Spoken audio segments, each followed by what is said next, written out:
Estamos aqui com o nosso Alexandre Pereira, que é um dos diretores lá do CERJ, um trabalhador assim incansável, né, da doutrina, que vem ocupando, né, funções, atividades, muita responsabilidade, e ele ocupa um trabalho muito incrível, que é o de relações externas, né, Alexandre? Então, Isso. é assim com todos os bispos da Igreja com todas as organizações religiosas, ele faz essa ponte muito bonita. Não podiam ter escolhido uma pessoa melhor, com as organizações todas sociais assim da cidade. E agora vai ter a passeata interreligiosa, né? Em Copacabana, É domingo, em Copacabana, domingo. a partir de 10 horas da manhã, a concentração é no posto 5. Quem puder ir vai ser muito importante, porque nós espíritas normalmente temos uma representação muito pequena, meia dúzia de gatos pingados, como diz o povo. Então, quem puder ir vai ser muito importante. É muito bonito, né? É muito bonito. É É um tra... uma comunhão entre as religiões. é, Claro, tem as suas questões políticas, aquela coisa que a é. gente já sabe, mas a gente mostra, na verdade, o nosso apoio para contra a intolerância religiosa e em respeito à diversidade religiosa, né? Porque nós, graças a Deus, não sofremos perseguições, né, Jurema? Hoje. Hoje Mas, mas matriz africana ainda continua sofrendo ainda muita continua, perseguição. é sim. A verdade é essa. Que a gente ainda tem que lutar muito pelos irmãos terem esse direito. E, às vezes, nas minhas palestras que eu faço sobre a importância da preservação da memória, é isso, da gente lembrar toda essa história do Espiritismo. Quantos irmãos nossos, às vezes, andavam na rua e eram apedrejados. Nós tivemos espíritas apedrejados no início no início do século, enfim, até há pouco tempo. Quando a gente, quer dizer, algumas pessoas ainda sofrem essas discriminações. Mas eu estou muito contente de Alexandre estar aqui com a gente, de tão ocupado, arranjou um tempinho aqui para nós. Eu vou ler, então, a nossa página de abertura, e eu escolhi esse livro belíssimo, chamado Segue-me, de Emmanuel, né, pelo Chico Xavier. Esse livro é muito bonito mesmo, e cada página é uma pérola. Chama-se Bilhete Fraterno. Qualquer que vos dê a beber um copo d'água em meu nome, em verdade vos digo que não perderá o seu galardão. Jesus, Jesus. Marcos, capítulo 9, versículo 41. Meu amigo, ninguém te pede a santidade de um dia para outro. Ninguém reclama de tua alma espetáculos de grandeza. Todos sabemos que a jornada humana é inçada de sombras e aflições criadas por nós mesmos. Lembra-te, porém, de que o céu nos pede solidariedade, compreensão e amor. Planta uma árvore benfeitora à beira do caminho. Escreve algumas frases amigas que consolem o irmão infortunado. Traça pequenina explicação para a ignorância. Oferece a roupa que se fez inútil agora ao teu corpo, ao companheiro necessitado que segue a retaguarda.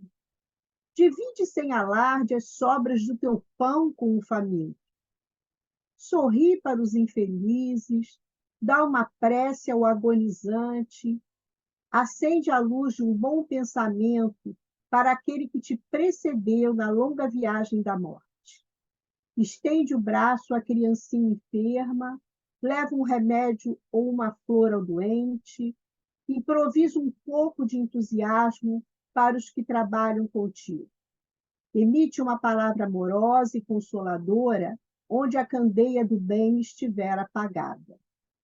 Conduze uma xícara de leite ao recém-nascido que o mundo acolheu sem um berço enfeitado. Concede alguns minutos de palestra reconfortante ao colega abatido. O rio é um conjunto de gotas preciosas. A fraternidade é um sol composto de raios divinos, emitidos por nossa capacidade de amar e servir. Quantos raios libertaste hoje do astro vivo que é teu próprio ser imortal? Recorda o Divino Mestre que teceu lições inesquecíveis em torno do vintém de uma viúva pobre, de uma semente de mostarda, de uma dracma perdida. Faze o bem que puderes. Ninguém espera que apagues sozinho o incêndio da maldade. Dá o teu copo de água fria. Então, com essa mensagem maravilhosa de Emmanuel, nós iniciamos nosso encontro agradecendo a Deus, a Jesus, nosso divino amigo, a Maria Santíssima, nossa Mãe Maior, a nosso querido Bezerra e a todos os diretores desse trabalho, que nos dão essa chance maravilhosa de podermos estar sempre ampliando as nossas consciências com esses estudos. Agradecemos ao nosso palestrante que está aqui conosco, trazendo essa lição maravilhosa, né, da codificação, e pedindo que todas essas vibrações da nossa reunião, da nossa confraternização, possam chegar até o Andaraí, a nossa casa, os nossos lares, a todos aqueles que estão no nosso coração. Graças a Deus, assim seja. Então, vamos iniciar.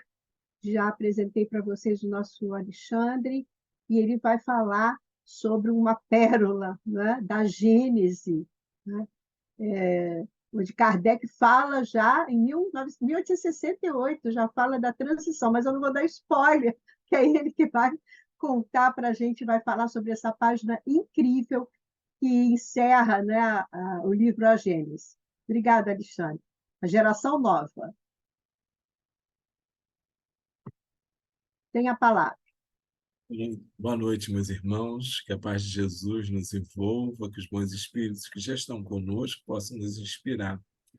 Realmente, o capítulo 18 de A Gênese, o último, como disse a querida Jurema, ele vem encerrar essa grande obra que muitas vezes é esquecido por nós espíritas, né? E ele vem com o nome de São Chegados os Tempos, esse capítulo, onde nós vamos ver a questão da transição que o planeta iria passar.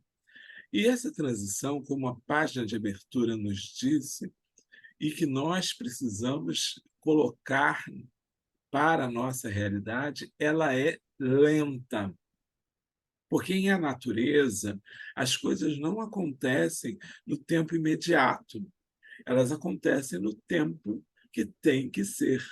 Assim, você planta a semente germina, cresce o broto desenvolve, se transforma no pequeno caule, vai desenvolver um tronco, a árvore, no seu tempo, vai dar o fruto, novas sementes cairão, novas germinações acontecerão. Assim também funciona para todos os eventos da natureza no universo, porque a lei divina, ela é única. Óbvio que ela tem as suas adaptações aos globos, aos orbes, de acordo com o processo evolutivo das criaturas que estão aqui. Mas, de um modo geral, é assim que funciona. E a gente normalmente quer estabelecer dia certo, hora certa, esquecendo, inclusive, que pela física, a gente sabe que o tempo é relativo, o espaço é relativo. Então, não dá para a gente dizer que isso vai acontecer na data tal, na data tal. Essa semana mesmo alguém veio me perguntar se tem uma profecia de Chico Xavier que diz que em 2027 vai acontecer o final dos tempos. Eu disse, olha, isso é um equívoco. Não tem como se dizer isso. No máximo, pode-se dizer que aquele período marca uma fase dessa transição. Pode ser uma fase de passagem de um período para outro, mas não o fim de tudo, não a concentração de tudo. Então, essa fala inicial é para que a gente entenda que tudo acontecerá no seu tempo. Tudo acontecerá conforme a vontade de Deus, não por datas estabelecidas por nós. Nós vamos compartilhar alguns slides com o raciocínio que a Gênesis traz para que a gente possa seguir. Veja se está direitinho, se não tiver, por favor, é só dizer. Então, vamos falar da geração nova. Para falar da geração nova, nós precisamos caminhar um pouquinho dentro dessa ideia do raciocínio, falar dos novos tempos. Diz o Espírito de Verdade, o Evangelho segundo o Espiritismo. Aproxima-se o tempo em que se cumprirão as coisas anunciadas pela transformação da humanidade. Ditosos serão os que houverem trabalhado no campo do Senhor, com desinteresse e sem outro móvel senão a caridade. Falando das próprias profecias de Jesus quanto ao futuro, aos tempos futuros. Óbvio que quando ele fala ditoso, alegre, bem-aventurado, é porque nós vamos precisar pensar no comportamento nosso. Nós temos livre-arbítrio. Então, esses tempos chegados também caminham com a opção que a humanidade fizer de fazer isso ou fazer aquilo. Para nós espíritas, o determinismo só acontece no momento da escolha das provas, os espíritos nos dizem. Fora isso, está tudo nas nossas mãos. Por isso que não se pode determinar uma data exata, porque tudo é móvel conforme as nossas decisões. Felizes são aqueles que fizerem as melhores decisões, que tomarem ali o comportamento que mais for favorável. No nosso globo, isso está em A Gênese, fisicamente pela transformação dos elementos que o compõem e moralmente pela depuração dos espíritos encarnados e desencarnados que o povoam. De duas maneiras se executa esse duplo progresso.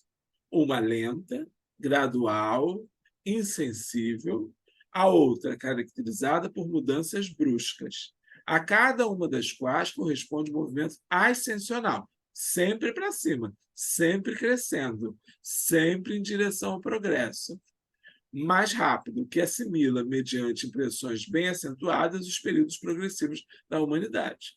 Então, a gente pode ter aumento, realmente, de mudanças bruscas, como grandes catástrofes, flagelos destruidores, mas tem que considerar o progresso da criatura, que é lento, é gradual, e não sensibiliza com força essas mudanças. Então, vai progredir, a Terra vai. É incessante o progresso? É incessante. Ninguém freia o progresso.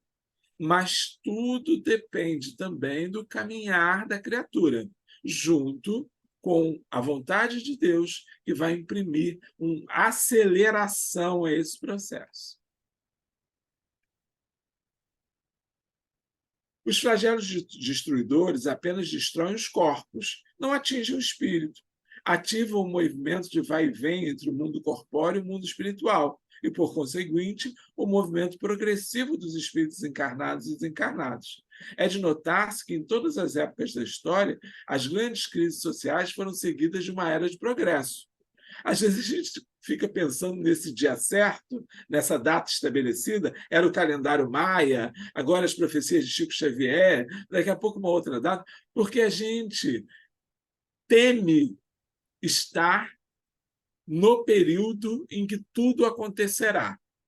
Só que esquece que esses flagelos destruidores são, por exemplo, as chuvas do Rio Grande do Sul, nesse período que nós vimos agora, e que muitos espíritos desencarnaram e passaram para o outro lado da vida, mediante uma catástrofe natural.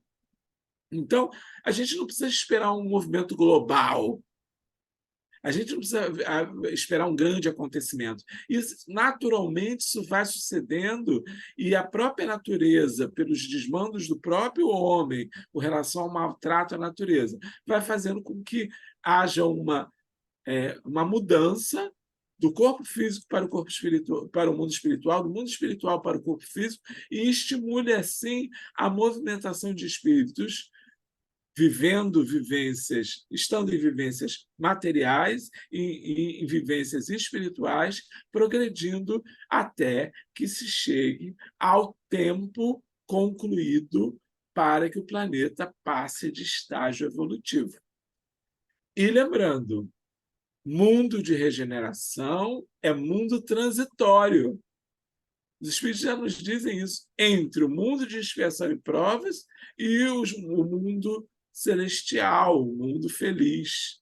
Então, a gente precisa entender que chegada à regeneração com as suas características, ela também não é ainda plena felicidade na Terra.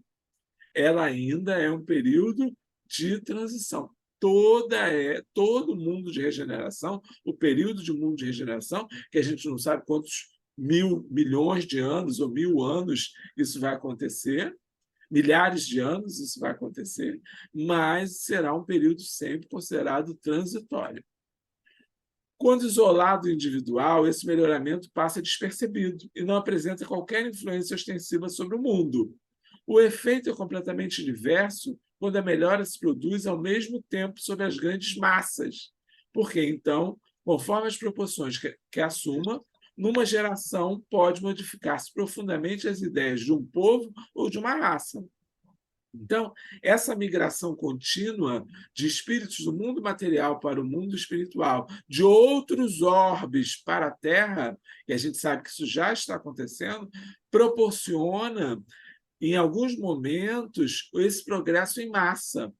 E aí nós vamos ver civilizações mais desenvolvidas, enquanto outras ainda se apresentam mais atrasadas, conforme o grupamento espiritual que as compõe. Então, nós temos aí famílias de espíritos vivendo em países, em cidades. Por isso que eu acho muito curioso quando um brasileiro diz assim: eu vou migrar para um país da Europa porque eu quero sossego, eu não aguento mais o terceiro mundo. Digo assim, olha, do engano. Se você tiver que fazer o seu processo evolutivo no Brasil, se há raízes espirituais de progresso no Brasil, você terá que voltar na próxima encarnação no Brasil. Então, essa movimentação não pode ser uma movimentação de vontade isolada. Ela tem esse propósito, essa orquestração maior para que o progresso se dê. E, às vezes, isso acontece numa geração, como ele acentuou. Passada uma geração, isso melhora. Moisés, nós recebemos esse ensino claramente, ele precisa ficar 40 anos andando no deserto para que aquela geração viciosa que havia saído do Egito, com espíritos altamente dependentes da consulta aos espíritos, das questões de magia, das questões de devoção ao panteísmo, melhor, não ao panteísmo, aos panteões do Egito, a diversidade de deuses, a pluralidade de deuses, pudesse desaparecer com essa geração e nova geração surgisse através de novas pessoas, novos corpos que iriam sendo formados e novos espíritos que iriam reencarnar para que o povo solidificasse a ideia do Deus único, a ideia do mandamento, dos mandamentos estabelecidos pela ideia apresentada por Deus ou pelos espíritos superiores, como compreendemos nós, a Moisés. Então, essa questão de mudança, ela pode ser geracional. Quando sucederão essas coisas? É bom que Jesus diz no Evangelho. Ninguém o sabe, nem mesmo Jesus, que é governador planetário. Ele mesmo diz isso. Ele ainda diz, nem os anjos do céu, mas quando chegar o momento, os homens serão advertidos por meio de sinais precursores. Esses indícios, porém, não estarão nem no Sol, nem nas estrelas. Mostrar-se-ão no estado social, nos fenômenos mais de ordem moral do que físicos, e que, em parte, se podem deduzir das suas alusões. Óbvio que a gente já sabe que os sinais precursores estão estabelecidos. Guerras, fome, desordem social, como nos disse ontem Dona Ivone Pereira, o egoísmo reinando, pessoas cada vez mais cuidando somente de si em detrimento do outro.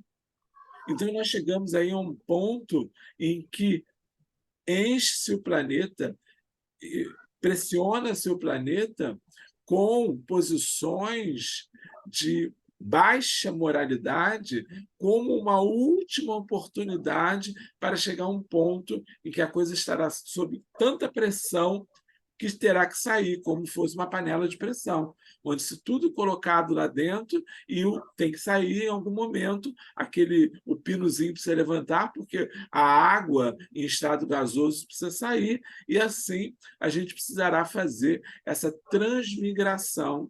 Muitos serão levados de volta a planetas cujo grau de evolução se encontra em estágio de aprendizado inferior, e outros permanecerão na Terra para a construção desse mundo novo. Nesses novos tempos, o movimento progressivo da humanidade é inevitável. A gente percebe esse progresso já nas questões tecnológicas, no avanço da ciência. Deus não é indiferente, deixando que as coisas caminhem por si sós. Os espíritos que povoam o espaço são os ministros de Deus. Não acha que está tudo acontecendo sem que haja uma organização. Onde nos parece perturbações são movimentos parciais, isolados, de modo que o processo se complete por esse revezamento gradual, eu insisto nisso, gradual. Não é possível a gente estabelecer um prazo. 200 anos de transição, 300 anos de... Bezerra já nos avisou, né? Que nós já estamos no raiar da regeneração, nas primeiras horas do dia da regeneração. Primeiras horas do dia pode ser o primeiro minuto, o primeiro segundo, já faz parte da primeira hora. Então, a gente não sabe exatamente o momento temporal, ao nosso ver, em que isso acontecerá. Resta à humanidade um imenso progresso a realizar, o de fazerem que entre si reine a caridade, a fraternidade, a solidariedade, que lhes assegure o bem-estar moral. Uma nova ordem de coisas tende a estabelecer-se. O velho mundo está morto e apenas viverá na história. Vejam que, para a gente, se nós colocarmos aí o pé na realidade, isso não está muito distante de nós. O mundo em que reina caridade, fraternidade e solidariedade, se nós olharmos para o lado, a gente vê que isso ainda é muito distante da realidade terrena. Portanto, há de se ter um tempo para que isso aconteça. Claro que esse tempo não é infinito, mas também não temos como dizer quanto é. Haverá, inevitavelmente, luta de ideias. Desse conflito, forçosamente, se originarão passageiras perturbações. As gerações contemporâneas da transição lhes sofrerão contra-choque e tudo lhes parecerá fora das leis ordinárias. Imagina, convivendo juntos espíritos de categoria muitíssimo diferente, a gente tem contra-choques o tempo todo. A gente ouve, fuzilou uma criança, recentemente está em todas as notícias, porque o carro não parou, o carro da família não parou, houve um equívoco de informação o suficiente para que houvesse uma reação exagerada dos agentes públicos. Para a gente, isso parece um horror. Para a gente, isso parece descabido.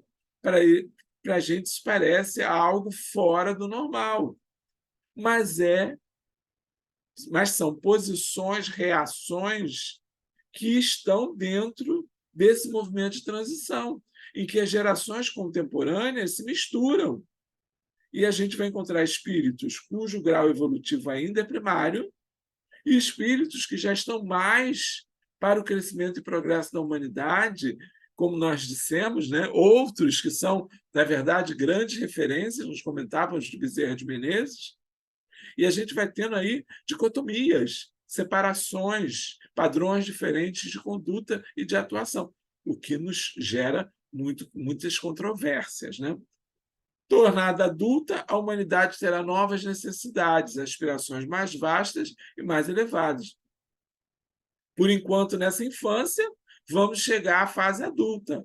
E aí, nesse momento, tudo mudará. Mas reinará a fraternidade, o amor, o pensamento no outro, o pensamento coletivo, muitíssimo afastado da nossa realidade. Nós temos um pensamento individualista fortíssimo, inclusive dentro das instituições espíritas e do movimento espírita. Pensamento individualista que traz prejuízo à implantação do espiritismo e à oferta do espiritismo à humanidade. Então, esse caminho é um caminho de progresso, de constante vivência, de aplicação de experiências, de convivências. A transição opera-se presentemente um desses movimentos gerais, destinados a realizar uma remodelação da humanidade. A multiplicidade das causas de destruição constitui sinal característico dos tempos, pois que elas apressarão a eclosão de novos germes. São as folhas que caem no outono e às quais sucedem folhas cheias de vida, visto que a humanidade tem suas estações, como os indivíduos têm suas várias idades. Então, esse momento de transição é um momento em que a gente vai ter muita destruição, mas a gente aprende que a destruição ela faz parte da lei divina. Uma das leis divinas de destruição. E a lei de destruição apresenta-nos como fechamento de ciclo. Destrói para ressurgir. Como a morte do corpo físico, que possibilita que nós passemos ao mundo espiritual, vivendo uma nova realidade, que esse corpo volte a alimentar a natureza, e que em sucessivas reencarnações a gente vai ajudar a formar novos corpos físicos. O espiritismo cristão, nesse momento de transição, atualmente no mundo, grandiosa e sublime tarefa tem, né? Não basta definir-lhe a característica de veneráveis de consolador da humanidade. É preciso também lhe revelar a afeição de movimento libertador de consciências e corações. Claro que as casas espíritas, né, e nós espíritos temos esse papel de levar o espiritismo enquanto consolador. Mas também é preciso ofertar ferramentas para que as pessoas possam, nessas últimas oportunidades, fazerem o progresso necessário em suas vidas e para a coletividade. Por isso, o movimento libertador de consciências e corações. A morte física não é o fim, é pura mudança de capítulo no livro da evolução e do aperfeiçoamento. Ao seu influxo, ninguém deve esperar soluções finais e definitivas, quando sabemos que 100 anos de atividade no mundo representam uma fração relativamente curta de tempo da edificação da vida eterna. Uma mensagem de Bezerra sobre a transição, ele diz assim: meus filhos, que o Senhor nos abençoe. No momento da grande transição, porque passa o planeta Terra, marchando para o mundo de regeneração, a palavra de Jesus restaurada pelos espíritos imortais, alcança as mentes e os corações, inaugurando o período da legítima fraternidade entre as criaturas. A luta prossegue sem quartel, convidando os discípulos fiéis do Mestre, incomparável à vigilância, à ação, ao devotamento integral à causa da verdade. O insigne codificador estabeleceu períodos vários por que passaria o pensamento espírita. Fidelidade à doutrina é o que se nos impõe, celebrando os 150 anos da obra, nesse momento, né, que ele falava, os 150 anos da obra básica da codificação espírita. Não permitais que adições esdrúxulas sejam colocadas em forma de apêndices que desviem os menos esclarecidos dos objetivos essenciais da doutrina. Veja, isso é de 2007, mas está muito presente na nossa realidade. O espiritismo, muitas vezes, a casa espírita, o centro espírita, que é a célula do movimento espírita, ele acaba absorvendo ideias novas. E muitos daqueles que estão encarnando, e os espíritos nos disseram isso outro dia, no momento são oriundos das grandes revoluções no mundo. Revolução Francesa, Revolução Russa. E eles fazem revolução aonde estão. Se você diz que é A, ele diz que é B. Se você diz que é C, ele diz que é D. Porque é da natureza espiritual dessa criatura fazer revolução. E muitos estão querendo fazer revolução dentro do Espiritismo. É o novo Espiritismo, é o novo livro dos Espíritos. Quando desnecessário, que a gente tem é o suficiente, porque a gente vivencia muito pouco das obras básicas dos que a gente conhece. Falando da geração nova, a atual geração desaparecerá gradualmente e a nova lhe sucederá do mesmo modo, sem que haja mudança alguma na ordem natural das coisas. Será tudo imperceptível. A geração nova não se comporá exclusivamente de espíritos eminentemente superiores, mas dos que, já tendo progredido, se acham predispostos a assimilar todas as ideias progressistas e aptos a secundar o movimento de regeneração. Assim, segundo suas disposições naturais, os espíritos encarnados formam duas categorias. De um lado, os retardatários que partem, de outro, os progressistas que chegam, gerando essa renovação integral dos espíritos que compõem a atmosfera física, encarnados, e espiritual, desencarnados da Terra. Em cada criança que nasce, em vez de um espírito atrasado, inclinado ao mal, que antes nela encarnaria, virá um espírito mais adiantado e propenso ao bem. Trata-se, pois, muito menos de uma nova geração corpórea do que de uma nova geração de espíritos. Sem dúvida, é neste sentido que Jesus entendia as coisas quando declarava: digo-vos em verdade, que esta geração não passará sem que estes fatos tenham ocorrido. As duas gerações que sucedem têm ideias e pontos de vista opostos pela natureza das disposições morais e, sobretudo, das disposições intuitivas inatas. Torna-se fácil distinguir o qual das duas pertence cada indivíduo. Nós vemos aí crianças, hoje em dia, com um desenvolvimento intelectual muito grande e com propensões morais muito boas. Porém, o espírito na fase infantil não deve ser relegado ao processo de educação. Como nos colocou Kardec, é pela educação que se forma o caráter. Mesmo esses espíritos são suscetíveis à educação, especialmente educação moral. Por quê? Se alguns ainda não estão no estágio de evolução moral compatível com espíritos superiores, são falíveis também. Cabe-lhes fundar a era do progresso moral, a da nova geração. A nova geração se distingue por inteligência e razão geralmente precoces, aliados ao sentimento inato do bem e às crenças espiritualistas, o que constitui sinal indubitável de certo grau de adiantamento anterior. Ou seja, lembrar, isso não significa que estará tudo num indivíduo.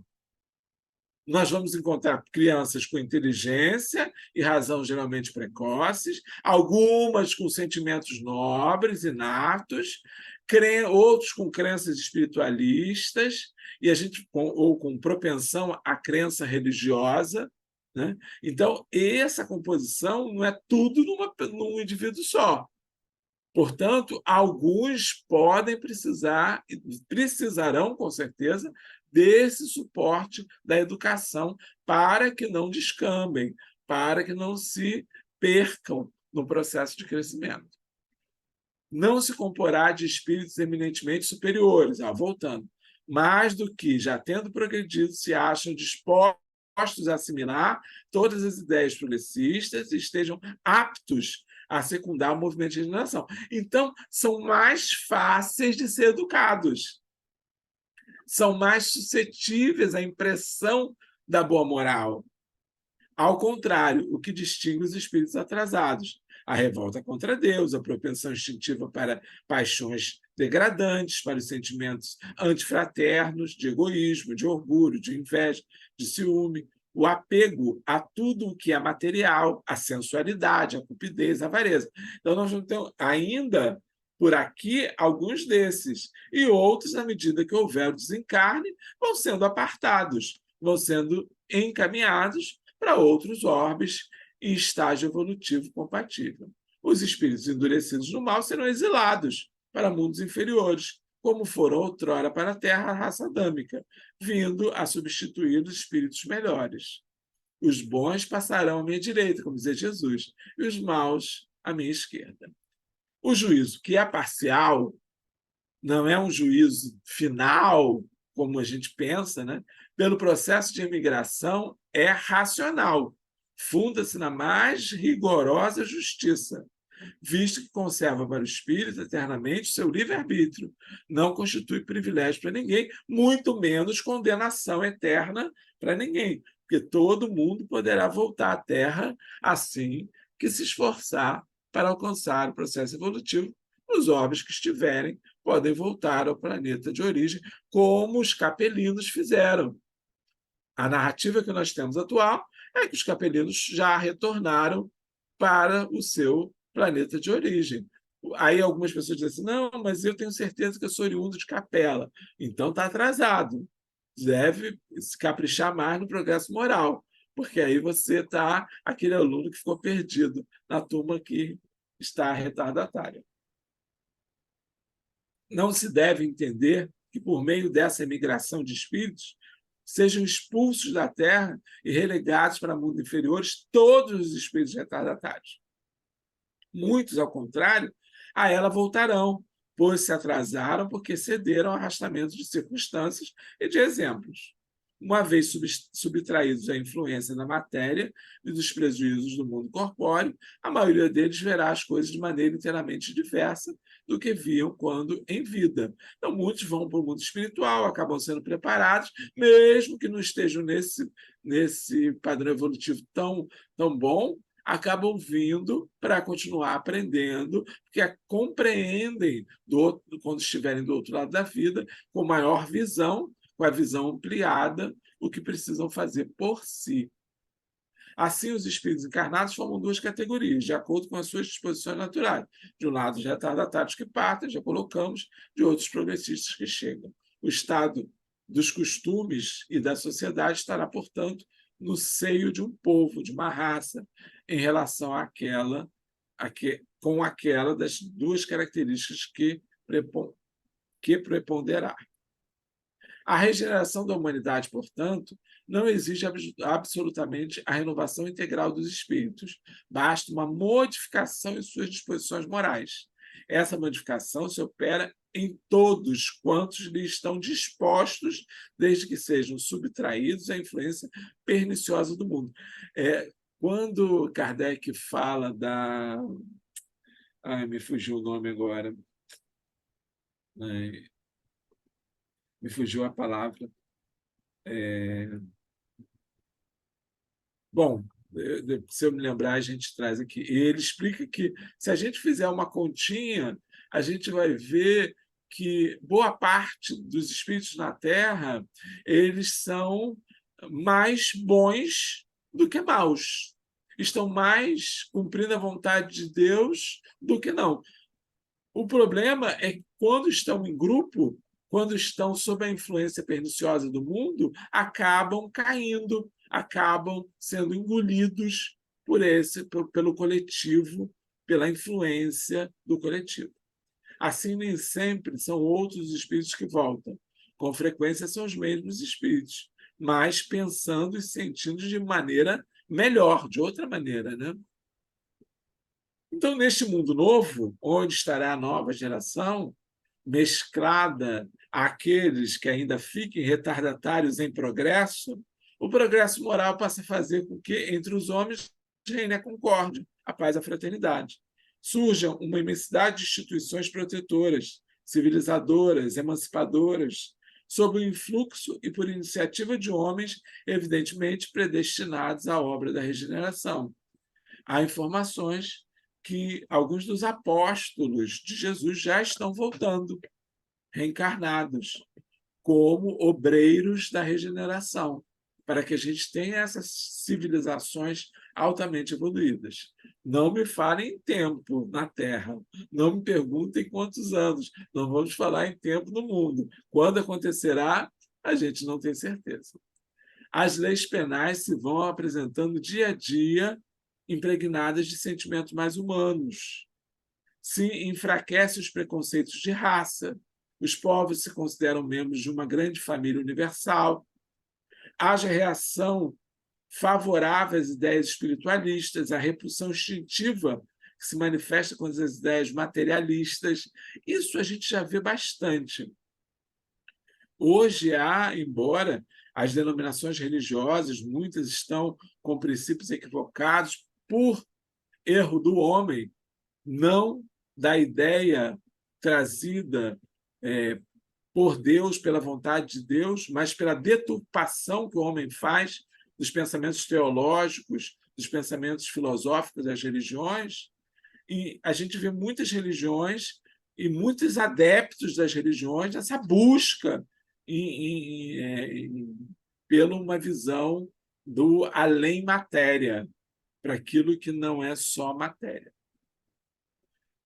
Nós estamos aí encerrando, tentando cumprir o nosso tempo, e eu queria trazer um trecho das mensagens que Dias da Cruz trouxe no período da pandemia, e ele dizia uma mensagem que tinha como título Sirva.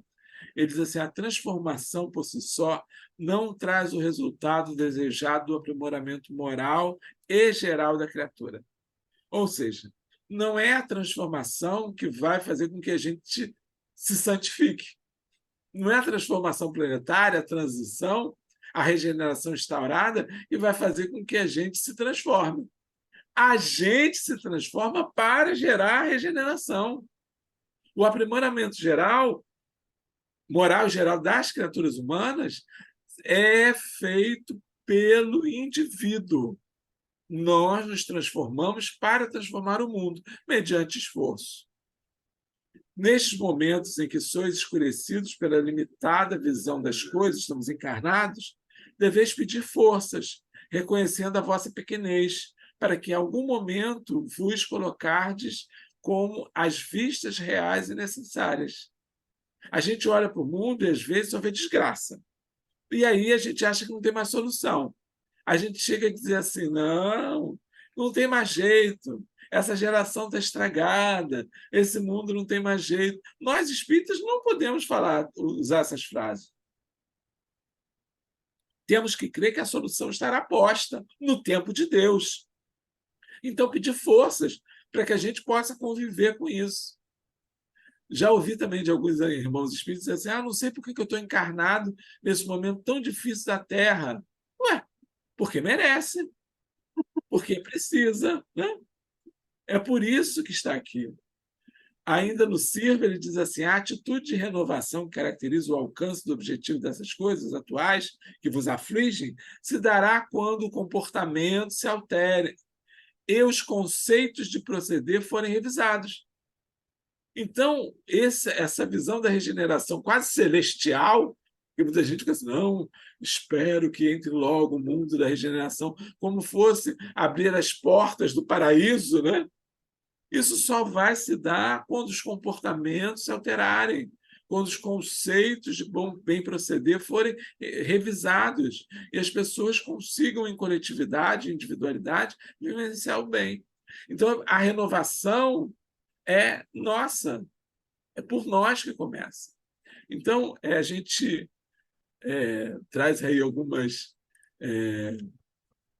desses pensamentos do Dias da Cruz, para que a gente possa encerrar dizendo que temos aí um grande trabalho coletivo, conjunto, de construção da era nova. E essa geração nova que vem depende também de nós, porque nós precisamos, em conjunto, enquanto retardatários ou enquanto espíritos em progresso, dar suporte a essas criaturas para que, efetivamente, a Terra consiga alcançar esse momento cíclico de regeneração. Então, a regeneração não é o céu, né? A regeneração não é o paraíso, a regeneração é apenas mais um período para a evolução dos espíritos. Como quer Deus nosso Pai, grandes escolas para que a gente cresça. Muitíssimo obrigado pela paciência de vocês e muita paz. Espero ter atendido. Alexandre, muito obrigada por essa análise tão importante dessa página que é muito esclarecedora, não é?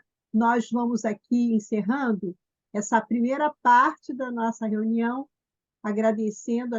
Boa noite a todos e a todos do YouTube. Um grande abraço e obrigado por estarem conosco.